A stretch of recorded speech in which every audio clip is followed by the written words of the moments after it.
In this episode of Student of Life with Joe Hafner, we will answer the question, are success and fulfillment the same thing? Joe will look at the roles, pain and potential play in people's decisions to make big changes in their lives, and much more. For show notes, links, and other resources, please visit studentoflifepodcast.com/2. That's studentoflifepodcast.com/2.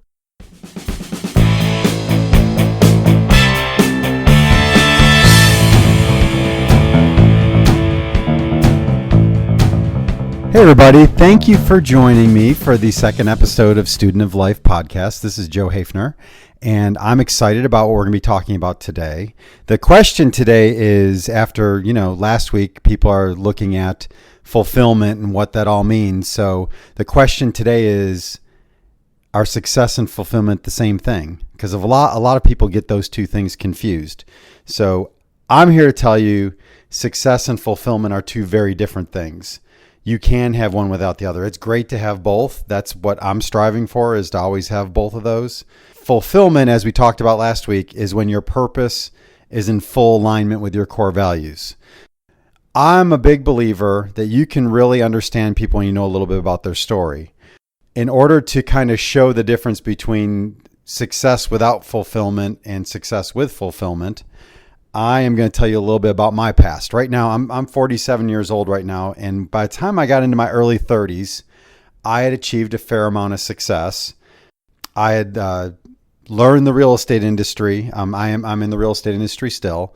I had learned real estate from one of the top agents in America who used to sell 700 plus homes a year. I was responsible for getting him featured in Time magazine. I had been his primary editor on a couple of books that were published by HarperCollins. I had co-authored with him a pair of real estate books, one with Adams Media, which is a business press, and one with Prentice Hall. And I had bought and flipped really 100 to 200 single-family residences. When in doing that, I was doing that in Murfreesboro, Tennessee, which is outside of Nashville. We had gotten to the point where I had a $2 million line of credit to buy property. I virtually had a blank cashier's check to go to foreclosure sales and buy property. So, we were buying property on almost a weekly basis back in the early 2000s. I had coached and consulted with top real estate teams across North America. As we got into 2008, I was about to become the managing broker of a brand new real estate firm. I had written a couple of novels that weren't published yet. For someone in their early to mid 30s, that's a pretty impressive looking resume. I had, by all accounts, I had a certain level of success, probably a little more success than the average mid 30 person. But I didn't have fulfillment. I didn't know what my purpose was. I didn't know what I wanted or what I was chasing. I thought a little too highly of myself, which kind of kept me from really digging into what fulfillment would look like for me. I would argue that I had grown cocky. I had gotten to a point where I had this kind of unfounded belief that I was the smartest guy in the room, and I was going to prove I was the smartest guy in the room with a lot of groups. I thought I knew everything and didn't need to learn anything, which is the opposite of how I am now. The older I get and the more I study things, the more I realize that I don't really know anything, and I just have to keep learning. I was more interested in showing what I knew to people and trying to impress people than humbling myself so I could learn from others. And one of the biggest problems I had was that people in general, I didn't like people. People were an annoyance to me. I didn't see the value in people. Everything in my life changed on October 1st, 2008. That is a date that anybody in real estate probably remembers if they were doing real estate back at that time. It's a date that a lot of other people remember. It's also the date that the new company where I was going to be managing broker, that's the date that they opened their doors for the first time. And of course, those of you who went through the Great Recession know that was the TARP bailout when it was announced October 1st, 2008. That's when the Bush administration got all the big bankers in a room and forced them to take that deal that pretty much tanked the whole economy, and everything came crashing down at that point. We had been in the midst of one of the most booming real estate markets ever leading up to that. A lot of us in real estate thought we were really, really brilliant people because we were making money hand over fist and everything that we touched turned to gold. I know people who would walk in the door and if they saw a $10 bill laying on the ground, they would debate whether or not it was worthwhile to pick it up. That's how great things were going for people in real estate until October 1st, 2008. And like I said, that's the date that we opened that new real estate company. And we walked in the doors and we actually got our cell phones out and started calling the phone company saying, how come our phones aren't turned on? Because the phones weren't ringing. The day before, they'd been ringing off the hook. And the day we opened that office, nothing happened. Of course, that's because of what happened with TARP and with what happened with the banks and the recession starting. At that moment, when that all happened, not only was I thinking that I was on top of the world and I could do anything, I was in the middle of, my wife and I were building our dream home. We were into construction at that point. A partner and I owned 40 plus single family rental properties that were highly leveraged. When the whole market crashed and burned for several months, I was just in total denial. I thought that this is all going to change. It's going to go back to good times are coming back. It got really bad. Got to the point where I was facing, bankruptcy and complete financial ruin as the stuff started to spiral out of control. First, the bank took away our line of credit, our $2 million line of credit. We couldn't buy more property.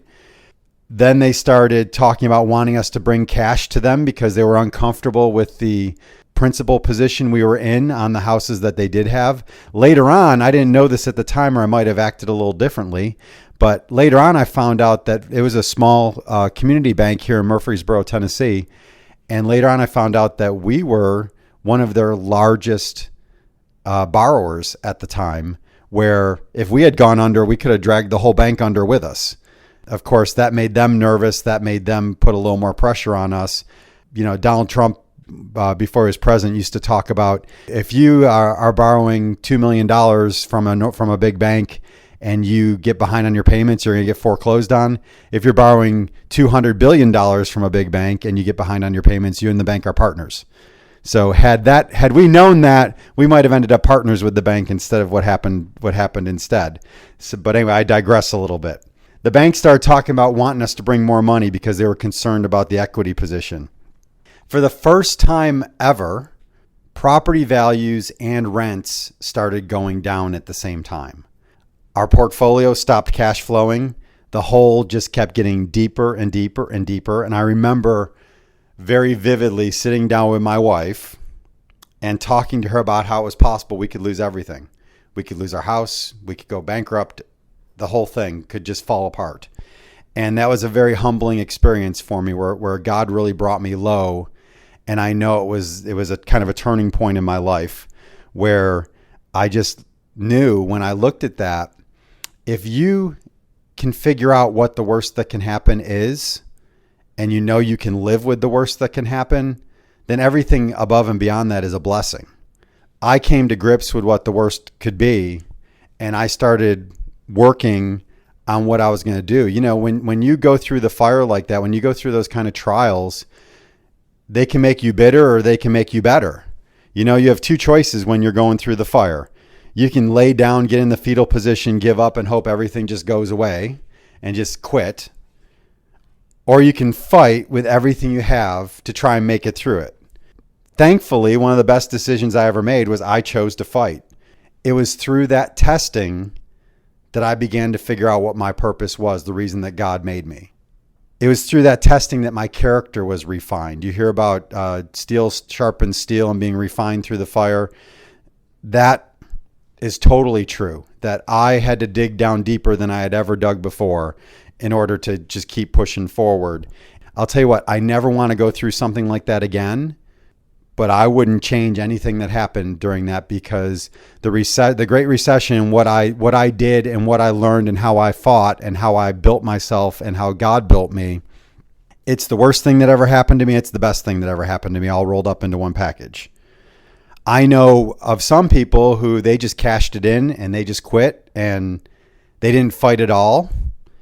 I just think that when you face those kind of trials and you don't fight your way through it with all that you've got, you're just wasting it. You have an opportunity where that pain can help turn you into something better, help refine you into a better person, help you discover what your purpose is, help you get rid of all the stuff that blocks your vision and keeps you from being who you are and understanding who you are and really learning what you believe, you just wasted. You go through all that pain for nothing. I completely reinvented myself during that. I had, before that in the real estate business, I had been a managing broker. I had been an operations manager. I had been a coach and a consultant. I had sold a little bit on the side, but most of my real estate business was buying and flipping houses and, working with the occasional client who was someone I knew or something like that. I wasn't actively pursuing that. I was never a top producer or anything like that. I was always in it to build wealth through owning and buying and selling property. I was forced at that point to reinvent myself.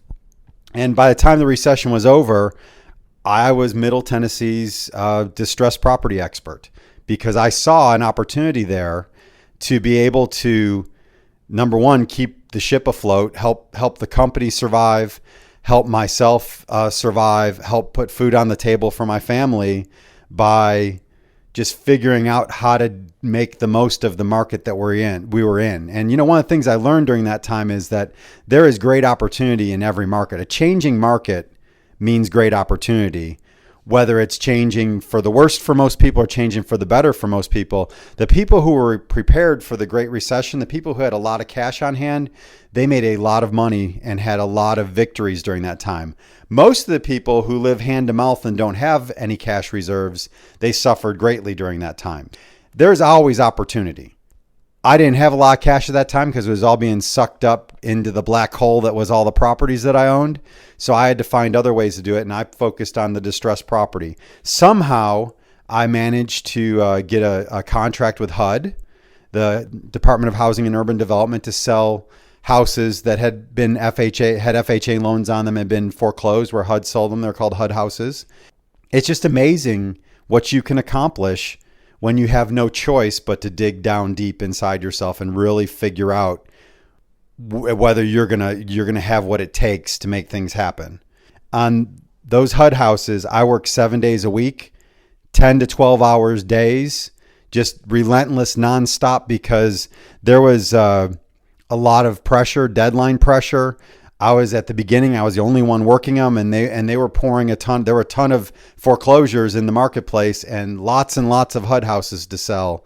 And they were giving me more than I could handle. I remember one year going into Thanksgiving, the HUD houses were distributed by an asset manager who they worked in office and were getting ready to go on the holiday. So it was a Wednesday, the Wednesday before Thanksgiving. I had a house full of people coming to visit, and I got assigned 5 HUD houses after 2:00 on the Wednesday before Thanksgiving, and I had 24 hours to get them all done and get my initial inspections done. And basically, I got up before the sun came up on Thanksgiving and drove down to the Tennessee-Alabama line in the morning, and then I think drove up to the Tennessee-Kentucky line in the afternoon and did all the stuff that I needed to do to take care of that very, very valuable account that I could not afford to let slide. And my family just didn't get to see me except for Thanksgiving dinner when I stopped in at, 5, 6, 7 o'clock, whatever time it was I got back. And the reason I did that was because I had no choice. When you really have to do something, you just do what you got to do to make it work. I worked on that. Then I started working on short sales. Short sales, for those of you who aren't in real estate, is when people were upside down in their houses. They owed more than the house was worth. And it's a very complicated process where you go to the bank and you get the bank to agree to accept less than what was owed on the property and still release the mortgage so people could get out of that house. So I was helping people who are facing financial situations much, much worse than I was. But it was interesting as I went through that, and as I struggled myself, and as I saw, during the first few years I had that HUD contract, I probably made more money income than ever before, but every penny of it and more was being dumped into those rental properties and just being sucked into the black hole. So even though I was working tons of hours and making a ton of money, I was not keeping any of that money, which is a very, very difficult thing mentally to keep pushing through, just not knowing where the end of it all is. I was working on all that. And because I was going through that, when I had people come into my office who needed a short sale, they were facing foreclosure and they had lost a job and couldn't afford to make their payments, or they had a spouse who passed away and they couldn't afford to make their payments on their own, or they had gone through a divorce and they couldn't afford their payments, or whatever. There were lots of people with health issues where they just couldn't afford it and they had nowhere to turn and no one to go to. I was able to help them. I was able to sympathize with them. I was able to share my story with them and let them know they weren't by themselves. And I started to have compassion for people. I just started to realize that was what I needed to do, was to help them, that nobody else was going to do it. So I needed to step up and do it. I understood what they were going through. During that time, when we have people, one of my friends likes to say there's two reasons that people change: pain or potential. And most people, it takes pain for them to change. So in this case, going through that pain I was going through caused me to change and grow my character and get rid of a bunch of the stuff that had defined me before, because God had stripped me bare to where he could work on me. I began to realize that my purpose was to help people, to coach them through the struggles they were going through, and specifically real estate, at that time, real estate related struggles. I realized that one of the things that I am really good at is problem solving. And I saw the impact of my problem solving abilities on people. I saw a lot of people who took a run at doing short sales just because they thought they had to do them in that marketplace. I'm talking about real estate agents. There were some markets, like I had a friend in California where he's a real estate agent, and his market was 95% of the houses were distressed that were sold. Where my market is in Middle Tennessee, it never got higher than 30 to 35% distressed sales. So agents who were good, who didn't want to do short sales, could still scrape out a living without touching them, which that turned out to be a benefit to me, because I was able to tell them, hey, send them to me. I'll take care of them and give you a referral. So by the time the recession was over, 95% of my short sale business was referral from other agents in my marketplace who didn't want to work on them. But those agents who thought they needed to do it, who weren't all in on figuring it out and mastering the short sale process, they'd work on it for a little while, then give up, and people were getting foreclosed on because agents were giving up on them.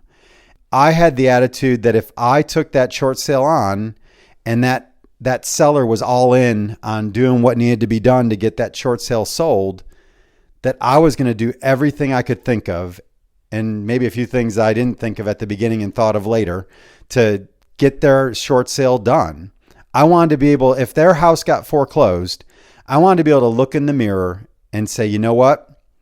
There is not a single other thing we could have done to stop that foreclosure. We tried everything we could think of, every option we could think of. And that attitude got a lot of houses sold that otherwise wouldn't have sold and would have been foreclosed. And honestly, it worked out for us too, because those were commissions that we earned that we wouldn't have earned if the house had been foreclosed. I just figured out that I needed to help people. That's what the purpose was that God gave me. I remember one particular guy, he was in his early 20s, and he lived in the other side of Nashville, which we're southeast of Nashville. He lived the northeast side of Nashville, and he just had a bunch of bad decisions and a bunch of bad luck and a bunch of bad advice, and he was way behind on his mortgage. He was about to be foreclosed. His house was worth maybe $30,000.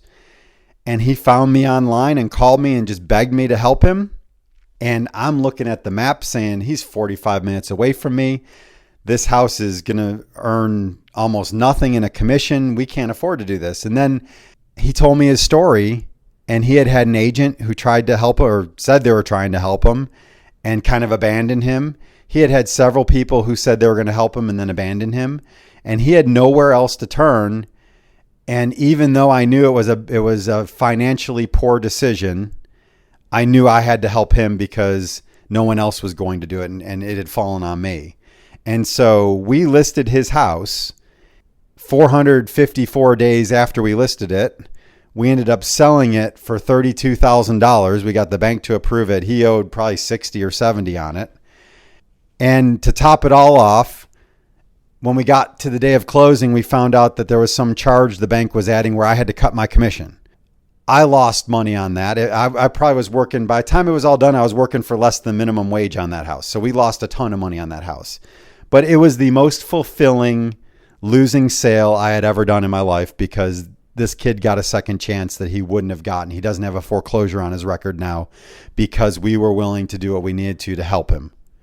Going through all of that, those kinds of situations, seeing the impact that you can have on someone else's life, it all made me a better man. It changed me and helped me to be more humble, helped me to really become a student of life, just like I've called this podcast, because that's what I believe in, is learning and trying to figure out how to be a better person.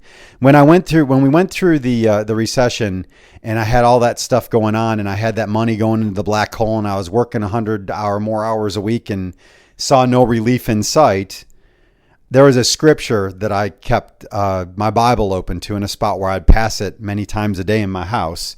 And it's from James. It's James 1, verses 2-4. It says, "Consider it pure joy, my brothers and sisters, whenever you face trials of many kinds, because you know that the testing of your faith produces perseverance. Let perseverance finish its work, so that you may be mature and complete, not lacking anything." Well, I can tell you, for 6 to 8 months, I read that scripture multiple times a day, every single day, and I just kept asking God to show me what I was supposed to learn by what I was going through.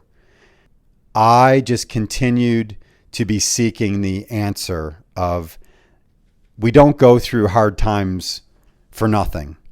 So what was I going to learn? What was I going to be able to pass on to someone else? How is God going to use this to help me to help other people? And I focused on that, and that's one of the things that helped me get me through that, and also helped to shape me and refine me and really have me looking. I wasn't just going through the motions. I was actively trying to figure out what I was supposed to learn from all of that. If I had never gone through that fire of that recession and everything that came with it, I would be a far different man than I am now. I'd be a much lesser man than I am now. It all stripped the materialism out of me. Before that, people in their 20s and 30s are usually materialistic anyway. But right now, I'd rather sit on my back porch with a bourbon and a cigar and sit and watch the nature in the woods and see what's going on with the animals in the backyard than have a fancy sports car or have any kind of latest gadget or any of those sorts of things. What's important to me has changed completely. Stuff is not important. The things that fulfill you and the things that bring satisfaction and contentment to your life, they're the things that you can have no matter what's going on. They're the things you can have when you have no money. They're the things you can have when you have no resources. And going through all that helped me to learn those things. So last week on this podcast, I talked about the timeless truths, the things that are unchanging, that if you focus on these things, that you're going to move towards figuring out what your fulfillment is. You're going to move towards having a better business, having a better life. It was during the crucible of the recession that I started to learn about these important things, these timeless things. Let me just go through a couple of these. I developed my core values during that time because I had to figure out what I believe, so I knew where to focus, what to do, what opportunities to look at. I just had to learn that. I couldn't afford to make any mistakes at that point because the money was running out. If I made a mistake that cost a lot of money, it could have been disastrous. I had no choice but to channel massive amounts of focused intensity during that time. If I had lost my focus, my wife and I might have lost our house. I had to be focused on those HUD houses and going and doing things when they said they needed to be done. I had to focus on talking to the banks and figuring out those short sales. I had one thing I had to focus on, all those rental properties we owned.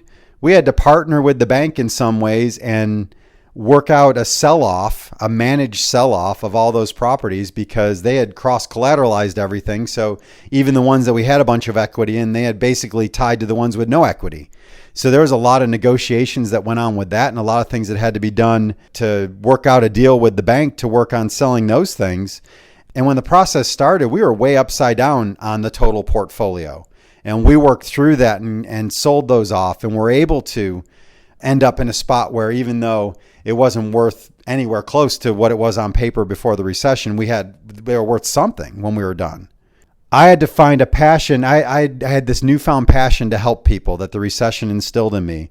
And I had to put that together with the foreclosure problem in the marketplace so I could figure out how to master those short sales. A lot of agents wanted to do them, but didn't want to do them bad enough, because in our market, you didn't have to do them to survive. If you went to parts of Florida or California or Michigan, if you were going to stay in real estate, you had no choice but to learn short sales, because otherwise you're going to be out of business if you didn't do short sales. And those agents, when you have that kind of incentive, some people step up and learn them. So in our market, I had the inner drive to figure that out, because I could see that I was good at it. I could see that I was compassionate and that these people needed my help. And I was able to learn how to master those things. And that took a great amount of taking that passion of wanting to help them and really putting in the hours and the research and the training to learn how to take that and turn it into something that I could master.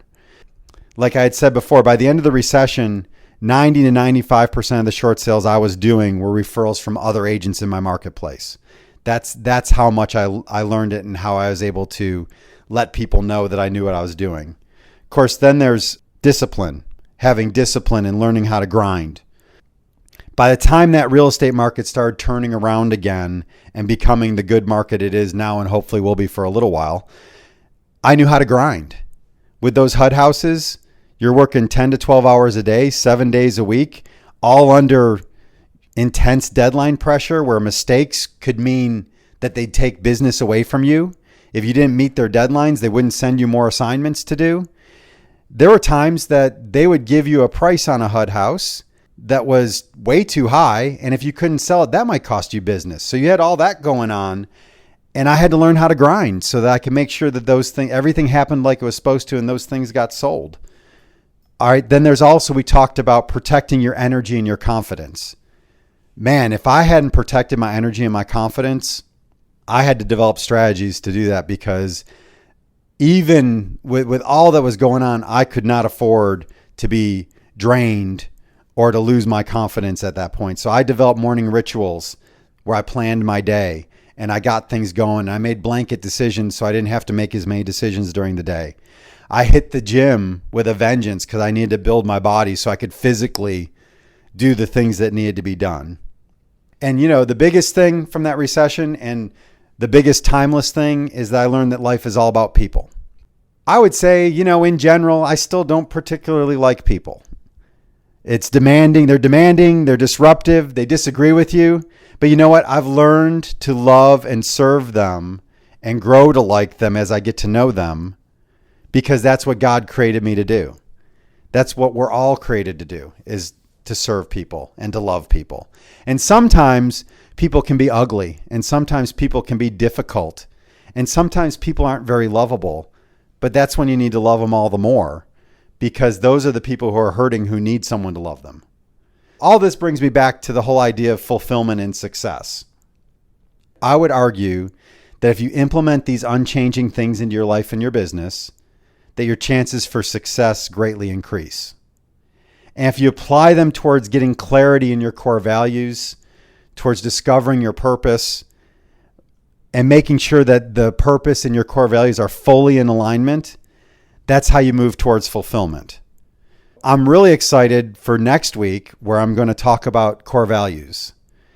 And I'm going to talk about how knowing exactly what you believe gives you a significant edge over the vast majority of people who don't even know what they believe. So in business, in relationships, in life, you can get an advantage. You can be more successful. You can find more fulfillment. But that's for next week. That's it for this week. Thanks for joining me. I look forward to next time. We'll see you then.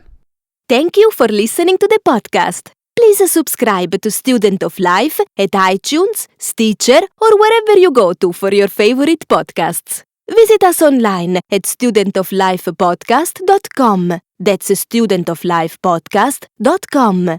We are on Facebook at Student of Life. Email us at joe@studentoflifepodcast.com. If you enjoyed the show, help us spread the word by telling someone you know about Student of Life. And please join us again next time. Thanks!